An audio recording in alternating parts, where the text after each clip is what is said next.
Hey guys, so today's Penultimate Disney Wonder Celebration review, we're taking a look at Phineas and Ferb, Candace Against the Universe, which is this Disney Plus original movie released back in August 28, 2020, and it takes place before the finale of the 4th season, and it's about Candace after they're having a hard time trying to convince her mom that to see Phineas and Ferb's inventions, and she feels sad and kind of disappointed in Phineas and Ferb for ruining their lives, and she thinks the universe is against her.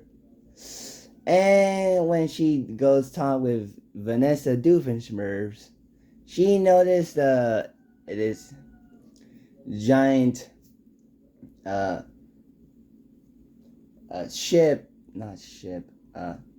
this giant tank that she already thought was Phineas and Ferb's inventions, but it's actually something that gets her trapped and abducted by aliens led by super big doctor who quickly becomes friends with Candace, and she shows this Candace as the chosen one. And whenever the alien says, no, I'll get to that in a minute. And Phineas, Ferb, trying to find a way to help Candace. And they get the help with Isabella, Buford, and forgot the Indian kid, and they to find a way to help to invent a portal where they get the help from Dr. Doofenshmirtz, and they go to where he built a spaceship. The Galactic Inator, where they go to a planet to save Candace. And as someone who really loved the original show, which I reviewed it for the original Disney 100 trilogy series, I really enjoyed this movie a lot. It's one of my favorite anime films of all time, and one of my favorite Disney Plus projects of all time. Honestly, whether it's movie or show, this is one of my favorites.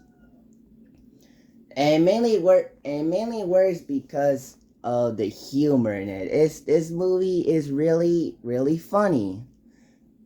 Mainly for several reasons. One, whenever Phineas and Ferb disturbingly says Voltron 12 times, Voltron, and the Doofenshmirtz goes like, okay, that's disturbing. That actually got a laugh out of me. And also the scenes where Doofenshmirtz fall down when he arrives on the planet, that made me laugh out. That made me laugh a lot. That was unexpected but clever. And probably my favorite one that I didn't think it was necessary, but I'm glad they included.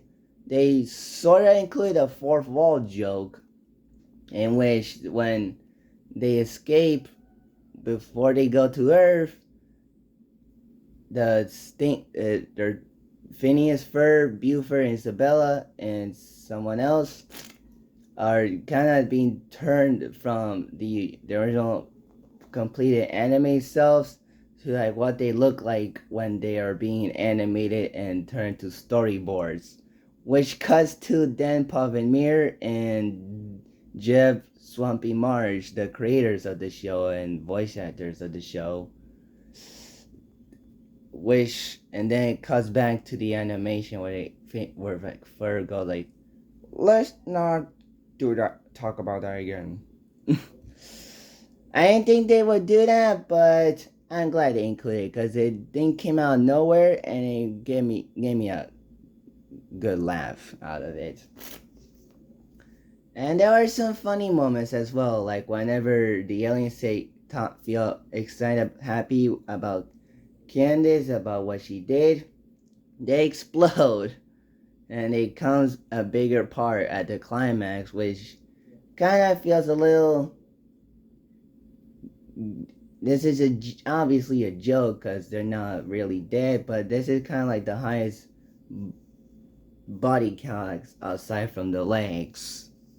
Obviously, that's just a joke. Obviously, and I did think like the twist villain on. I won't give away the villain because it's sort of a twist, but I did see it coming when she was introduced. But the way they make her as a villain, they make the character as a villain. The character was very kind of fun and still feels like the same character and tried to redeem at the end, especially since the movie's message is to focus is having a hard time to focus on yourself as opposed to focusing on the stuff going on with in your life. That's which is kind of like common with Candace and this the villain of the movie, and it was clever. And I thought it was a very good idea, and I thought that the other monster villain, Mama, was been a intimidating villain, but gets quickly defeated with chickens and lack of energy. And I do still love the animation. It's still the same animation as Phineas and Ferb, but a little higher quality since it's a movie. And the animation still works with its accurate colors, backgrounds, and character designs. And it does have some good new character designs from the new characters, the aliens, and yeah. And I also do like the one funny moment where the where a spaceship crashes into the sculpture of like one of the heroes of the tri-state area, and every single person, including the mayor, cries about it, which was kind of hilarious, though also understandable since it's part of the tri-state area. But that was funny. So like I said, this movie take out before the finale, which is kind of confusing because when you watch the movie, it ends with her learning a lesson to no longer buzz her brothers.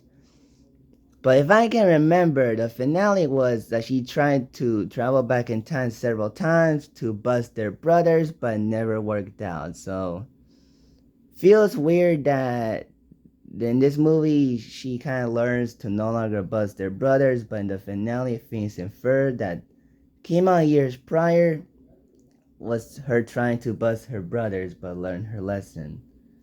That was weird. And also, Voltron was nowhere to be seen in the finale, so I don't know what happened to her after this movie. So it feels a little strange.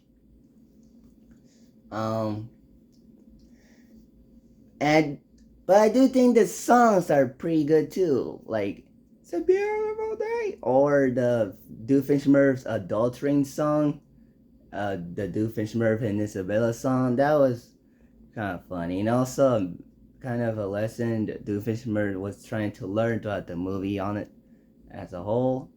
And also that we are against the universe. That was a pretty epic song ending to the movie, as well as the post-credit scene with the father testing out the portal. And Perry the Platypus has some scenes there and there, kind of cool scenes. And so yeah, and I do honestly think that Phineas and Ferb, Candace Saves the Universe is a very fun, epic, funny, and very good part in the Phineas and Ferb universe. So yeah, so that is it for my review of Phineas and Ferb, Candace against the Universe.